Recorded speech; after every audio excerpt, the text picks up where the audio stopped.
आगु को आसुची रज घरे घरे पोड़ पिठाटी तो निश्चिंत भाव में हम तेणु आज आपण मानक पई अति सहज उपाय रे आपण माने 15 मिनिट रे बिना जंतुणी रे ए पोड़पिठा केमती करिवे तार रेसिपी मु शेयर करी। पिठाटी एते सॉफ्ट हबना पाटी रे पकौ पकौ मिल जिवो। करिबा प्रोसेस एकदम इजी। जंतुणी करबा दरकार नहीं, बिना जंतुणी रे करबा 15 रु 20 मिनिट भितर पिठाटी रेडी हो। देखंतु पिठा केते सॉफ्ट हेची, आपण पिठार टेक्सचर देखले जानि परिबे। मु सस्मिता आपण मानकु स्वागत करुच्ची मोर यूट्यूब चैनल रे। जदि वीडियोटी भल लगे प्लीज वीडियोटी को लाइक करदेबे, अन्य मानक सहित शेयर करिया को भूलिबे नहीं, मो चैनल को सब्सक्राइब करदेबे। तेबे चलंतु तैयारी करबा बिना जंतुणी रे चाउल नड़िया पोड़पिठा। एठी मु गोटे कप नीची अरुआ चाउल गोटे गिना सेट करि नेबे। से गिनारे सबू मेजरमेंट करेंगे। यहाँ को 5 ରୁ 6 घंटा चाउलटा को भिजे रखी देती। टी अधिका समय भिजी गले चाउलटा जो ग्राइंड करेंगे ना बढ़िया भाव में चिकन होगी ग्राइंड हो बढ़िया भाव में भिजी जाइए। गोटे छणारे एमती छाणी नेली, पानी सब बाहरी गला ताको गोटे ब्लेंडर रे नहीं जिबा और सेथिरे पके नबा गोटे गिना नड़िया कोरा। 3 ରୁ 4 पिंच पाखापाखि मुझे लुण पके दीची। 2टा गुजराती पकेदेबा फ्लेवर पाई।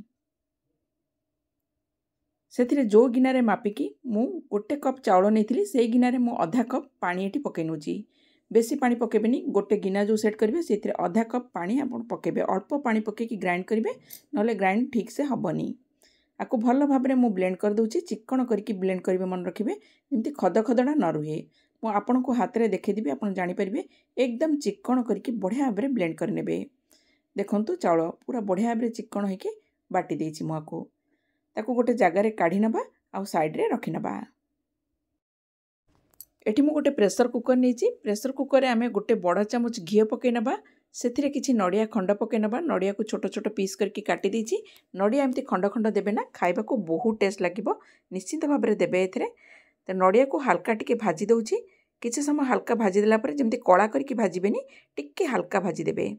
ता देहरे आमे पकई देबा संगे संग गोटे मिनिट भितर आमे पकई नबा एथिरे काजू किछि छोट छोट पीस करछि आ किसमिस किछि पकई नबा। ताकू भी हल्का भाजी नबा। मन रखिबे सब जिनस को बेसी कड़ा करके भाजबेनी, हल्का हल्का टिके भाजी नेबे।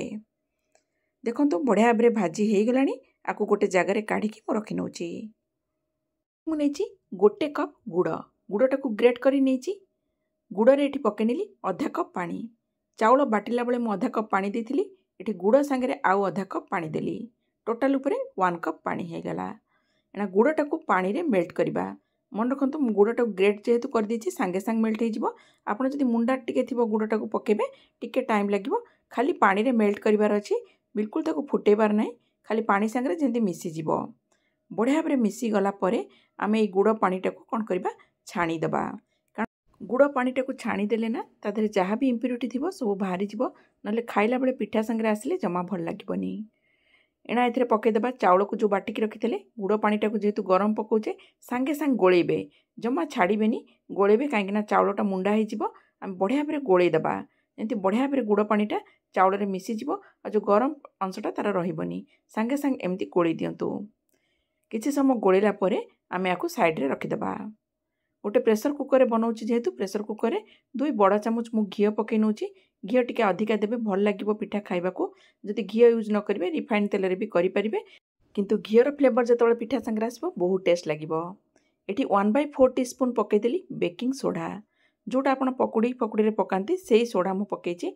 आ सोडा पकेला परे ना सांगे सांग ताको गोळेई देबा भल भाव में जेमति सबुआडे भल भाव में मिसी जिवो।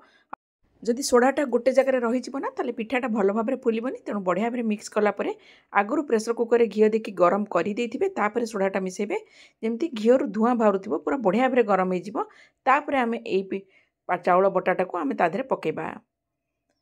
देखंतु मु पकईदेली ताधे। पकेला परे आमे जो किसमिस नड़िया को सब भाजिकी रखिथिले ताको पकई नबा।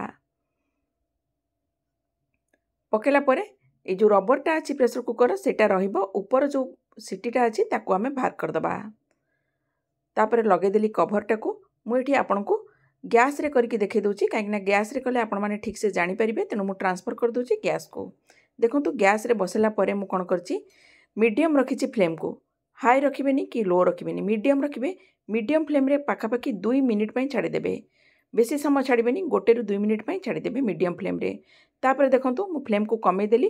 कमेकी टिके अधिका करछि पूरा लो रखिबेनी लो रु टिके ऊपर हाई रखिबे लो रु टिके ऊपर रखिबे तापर एठी हम कोन करबा आउ 15 मिनिट एमती रखिदबा बेसी समय नहीं 15 मिनिट भितर पिठा रेडी हो जिवो 15 मिनिट पर बाहर करके चेक करके देखंतु जदि न हेथिबो ताले आउ 5 मिनिट एक्स्ट्रा बसई पारिबे एठी गोटे टूथपिक नेली टूथपिक पकेला पुरेला परे जदि क्लीन आसुथिबो जानिबे जे पिठाटा बढ़िया भाबरे हो जाइछि जेहेतु गरम अछि टिके टिके ऊपर नरम लागिबो आपनको किंतु ठंडा हला परे टेक्सचर एकदम परफेक्ट आसीबो ताकू रखिदेली ठंडा हवा पई ऊपर गोटे जालीटे घोड़े देछि आपण बिना कवर करके भी रखि परिबे घोड़ेबेनी ऊपर पानी पानी हिजिबो देखंतु पूरा ठंडा करदेला परे पिठाटाको आमे काढिबा साइड साइड जो लागिथिला ताकू छड़े देबा छड़े के आमे कोन करबा पिठाटाको एम्ति हाथ पुरे के भी हम टिके टेकी देला परे हाथ पुरे के भी पिठाटाको बाहर कर दी परिबे एठी गोटे प्लेट नै कि मु पिठाटाको उल्टे दोछि जा फଳରେ पूरा इजिली भारी आसीबो पिठा बिल्कुल भांगिबनी देखंतु पिठार टेक्सचर देखंतु मु काढिकी देखौछि केते बढ़िया भाबरे पिठाटा पड़िछि आ करिबा प्रणाली भाबंतु केते इजी आगरु जो आपण मानकर टेंशन रहउथिला चाउल गुंड करबा ताकू जंतुणी करबा ताले केते लंबा प्रोसेस होउथिला तेनु समस्ते करबा को भी इच्छा करंतनी चाउल नडिया पड़ पिठा किंतु एई प्रोसेस रे करंतु ना आपण सबु बेले भी करिकी खाई परिबे आ पिठा एते टेस्ट हेतिला आपण निजे करिकी खाइले ही जानि परिबे पूरा सॉफ्ट हेतिला एकदम सॉफ्ट पाकटे पको पको मिलै जिवो तेणु आपण माने रजरे एई प्रोसेस रे चाउल नडिया पोड़पिठा करंतु निजे भी खांतु अन्य मानको भी खुआंतु तेबे आजिर भिडियोटी आपण मानको केमती लागिला जदि भल लागिला प्लीज भिडियोटी को लाइक कर देबे अन्य मानक सहित शेयर करिया को भूलिबे नै तेबे रहुची पुणी देखा हबो गोटे नुवा भिडियो रे जय जगन्नाथ।